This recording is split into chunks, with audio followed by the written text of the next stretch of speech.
But there are 5 very sizable albums out this week. And one of them is kind of a surprise release. I mean, this hasn't been released physically yet.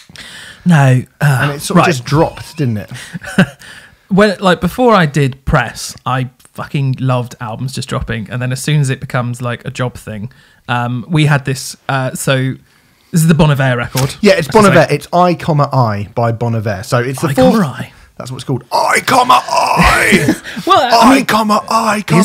Is that how it's meant to be pronounced? We don't know. I. Oh, Yep. hello. He's done research. I is how it's meant to be. Lovely stuff. Well done. Thank you. The 4th studio album from Justin Vernon and his group of folk indie turned soul pop megastars, I guess you would say. The follow-up to 22 Million, which we featured on a Riot Act review some months back. Go and find that if you want to find out our thoughts on that record. It was actually the reason, more or less, we started Riot Act review. I believe it was Alistair McMillan. I apologise if I got that wrong.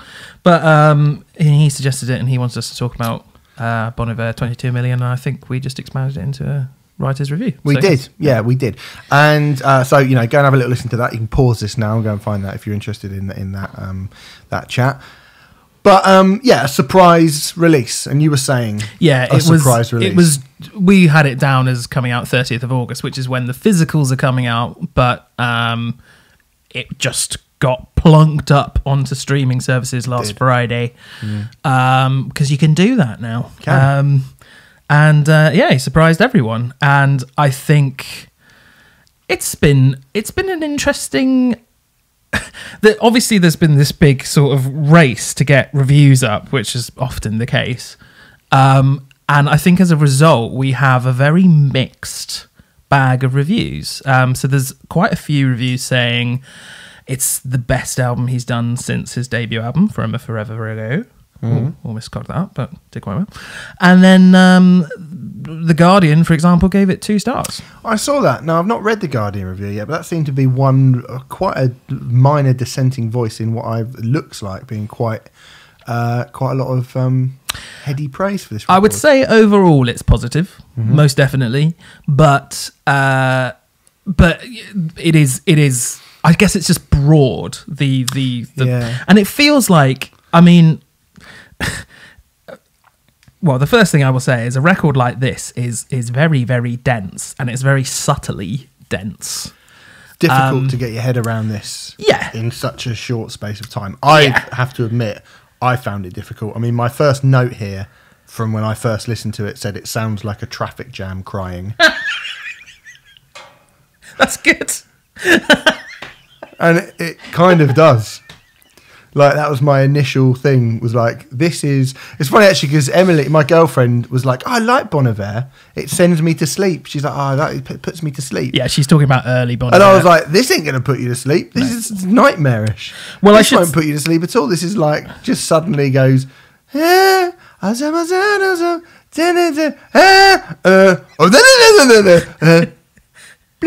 bling, oh baby,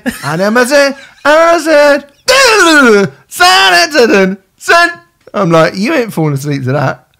That's fantastic. It's like falling asleep in a fucking heavy artillery machine factory. Like, what? You can sleep to that. If you can sleep to this album, you can sleep to anything. Well, as Bon Iver's career stands now, at the present moment, you can split it into 2 pretty easily. So I'd say the first 2 records are more kind of traditional folky. That probably isn't quite the best way to describe them, but certainly in comparison to the latter 2 records, which feel far more experimental and using modern production techniques in order to create this folk electronica hybrid, where he's sort of recording songs, cutting them up, pasting them into different sections. It's kind of the approach that Radiohead used with Kid A and Amnesiac, actually. It's quite reminiscent of that way of doing things. I think, I would assume anyway, I've never actually read it up or anything like that, but it certainly sounds like it's that kind of approach of like putting a collage of sounds together. So you'll get a horn section coming in here, and then a gospel choir coming in there, and then, you know, your wonderful impression. There's that. Yeah. Well, you know, thank you. And I think my impression is a masterpiece in the same way as Kid A and Amnesiac are as well. I thought it was as good as the record. Very nice of you to say that. Yeah, I mean, I would have to defer to you on the earlier Bon Iver material, but certainly 22 Million was a record that I found pretty frustrating, to be perfectly honest. I think we spoke about it on Riot's review, and it just felt like a lot of ideas and nothing was really kind of flushed out and fleshed out properly. Yes, I would agree. Definitely. Yeah, and I found that quite frustrating. I felt like there were points. I mean, I guess, like there's something cool about a band who can do a lot in a very, very short space of time, or an artist who can do a lot in a very, very short space of time. Which is definitely happening here. Which is definitely happening. Certainly on 22 Million, that did happen. But do you not think it's happening here as well? I do think it's happening here, but I think, what I was going to get to is I think that those ideas are now taken to their logical conclusion a lot more. I agree. I mean, again, I don't want to keep going on about fucking talk all the time, but there's a touch of the spirit of Eden about this. I think there's a lot of talk in latter Bon Iver. Yeah. I don't think that's a bad comparison at all. And I do wonder. I wonder if Justin Vernon. I mean, I would put money on him being inspired and influenced by certainly latter day talk. I would have thought. Yeah. I mean, there were passages on it that just were like out and out. I just thought this just sounds like the way it would just be a horn in the kind of distance almost, and very, very, very low electronic frequencies. I was like, this is really, really like a kind of modern production version of Spirit of Eden. Like, it's not a million miles away. No, and not at all. I didn't really get that on the last one, because I felt like everything had to happen within 90 seconds, 2 minutes, 2.5 minutes. Yeah. And I think there's a lot more room to breathe on this record. I agree. And I think it's a hell of a lot better for it. Yeah, I agree with that as well. I mean, it does feel like the collages of sound, if you will, on 22 Million are all kind of vying for space, sometimes all at the same time, in my opinion. And whereas on this album, it feels like we get more songs, basically, as opposed to just... They feel like songs. Yeah, as opposed to, I think we both said, more unfinished ideas in on 22 Million. And I know that a lot of people don't agree with that. There's a lot of people who think 22 Million's an absolute modern masterpiece. I think it's an incredibly interesting record, which is almost like a stepping stone to maybe this, or maybe whatever the fifth record is, or maybe Bon Iver will just change it up all over again and do something totally different. It should also be noted there are over 30 musicians on this record, and it's like not surprising, really. It's quite the... Yeah. There's a lot of...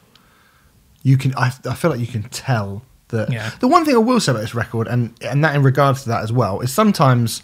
So we spoke about Kanye West last week, and, I ain't slagging that record off because I like it, but it doesn't feel to me like you can hear, when you see the production credits and it's like loads of people. Yes. And I'm always a little bit like, and Chinese Democracy, you look at it and you go, there's like 500 people working on this record. Where are they? What were they doing? Like, I know there's a lot of shit. I see it more with Chinese Democracy than I do with Kanye, if I'm honest. Right, okay. But I get what you're saying. Yeah. But, I mean, those songs are sparse, is what I'm saying. They're sparse and they feel like one dude with one thing. Chinese Democracy? No, the 808s and Heartbreaks. It's like, that feels like quite minimalist. And this, even though it can be... I think what I'm trying to say is that it feels like there's a lot of people filling that room. This feels like real music. And again, we were talking about auto-tune last week. There was a disarmingly large amount of auto-tune I felt on 22 Million, which is not something that I particularly like. Yes. And it's sometimes off-putting on 22 Million. It's been stripped down on this, noticeably. I think there's still a couple of bits of those modern, like, wow, bit that I don't care for that much. Either stripped down or certainly far better utilised, I would say, to the point anyone who listened to last week will know that I didn't enjoy the amount of auto-tune that's on 808s and Heartbreaks. Yeah. Heartbreak. But, I mean, it really is all over that record, whereas on this, it does feel like it's just used for, I don't know, texture. Yeah. I guess. And it like I think this feels like this could be a lot of modern records don't feel in any way analog to me. Whereas this does feel it's actually quite a warm sounding. I think I actually tweeted some albums are headphone albums.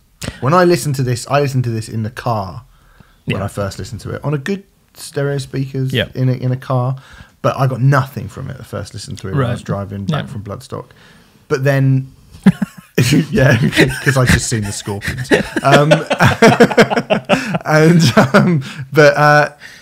But then when I put it on my headphones, again, when I put it on my headphones, and someone tweeted me and said, well, surely every album sounds better when you put it on a good pair of headphones.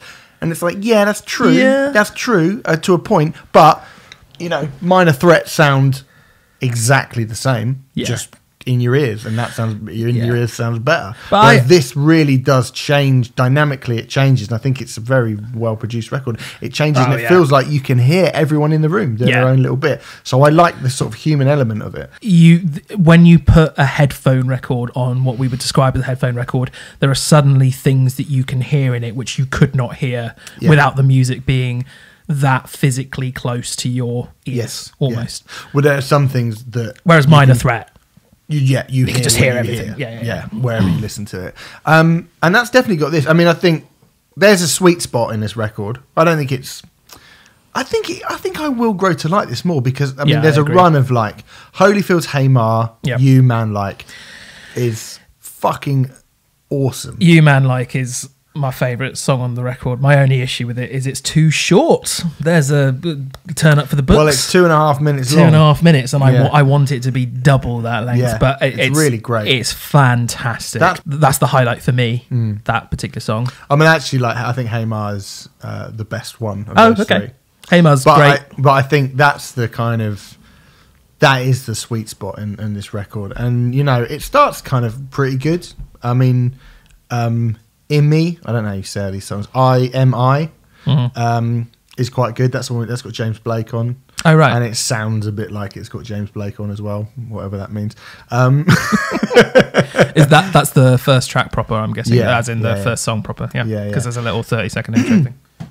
And I think it dips a little tiny bit in the middle after You Man Like, and then I think it gets strong again towards the end. Yeah, I would more or less agree with that from the half a dozen listens I've given it. Yeah, but it flows like an album, and 22 Million to me just jolted me around. And even though I sort of took the piss at the start and went, it sounds like a car crash and a load of horns going off and someone like booing over the top of it, I do think that despite that, it does feel much more cohesive, and that Spirit of Eden comparison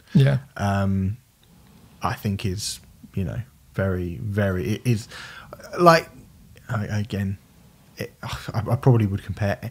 because that is such a massive album, because that is such an influential album, it's very difficult not to kind of go straight to that as, like, year zero for this sort of thing. But every time I hear very, very low frequencies and then sort of trumpets and horn sections coming in kind of almost at random in the background, I am straight away like...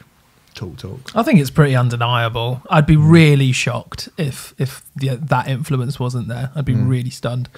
But I think this is a really accomplished record. As I say, it's a little bit difficult for us because we have not had it very long. No. 5 or 6 days, and it's undoubtedly a record which you need to sit with for a long time, I feel.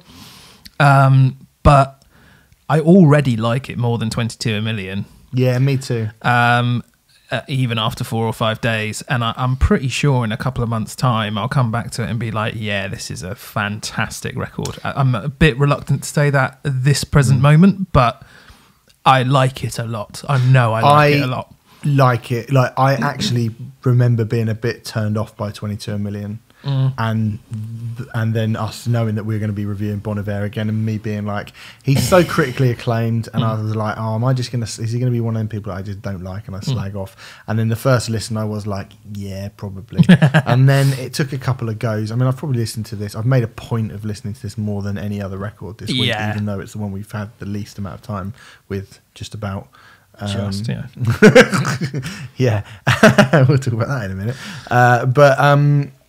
But I actually really like it. Like, I really like it. And I like it more and more every time I listen to it. And I think it will stick with me. It's probably not quite as instantaneous as, say, the National record. I think the National is still, in terms of a record from this scene, I feel like the National record is still the one to beat from this scene at the moment. But I think this is probably a more... In terms of its composition, actually that's bullshit. There's a lot more going on here, like sonically. There's a lot more being chucked at the wall than there is on the National record. Definitely. The National record is is fairly straightforward, but I think you can see there's a genetic blueprint. Not straightforward. I would say the National record is straightforward in comparison to this. I wouldn't call it a straightforward record. No. But what I mean is, it's not like it doesn't suddenly veer wildly off track. Yeah. Whereas this occasionally still does. But not in a particularly bad way. But not in a bad way, no. I mean, it does feel like that this is completely new territory. I don't know many people who are doing, or anyone really, who is doing what Bon Iver is doing. I mean, do suggest stuff if anyone does think there is. And 22 Million felt like the record where he began to experiment with that sort of thing. And this feels like a record where he's finally sort of got the hang of it, and maybe the next one will be, the absolute gold standard of it. I don't know. I can see that 22 Million Dillinger comparison, but actually, certainly for the second half of their career, this feels more like Dillinger because they write bigger, longer. 22 Million would be more like Full of Hell on acoustic. Do you know what I mean? So I can sort of see it. But I definitely think, you're right, it's more accomplished. And he's got a good voice as well, hasn't he? I love Justin's voice. He's got a great voice. Yeah. Dude's got a great voice. I mean, to be honest, I think I may give you one of the earlier Bon Iver albums for a trade-off one day, because it's even less affected on the earlier stuff. The auto-tune thing really came in on 22 Million, more mainly. And it's even more obvious how incredible his voice is on those first two records. But I like this a lot, and I think he's a fantastic singer-songwriter. I mean, that doesn't even feel accurate when you've got a band of 30 people behind you. But I think this is a far better record in my opinion than 22 Million. Yeah, I agree. It's called I, I. That is how you say it. It's by Bon Iver, and it is out to stream right now.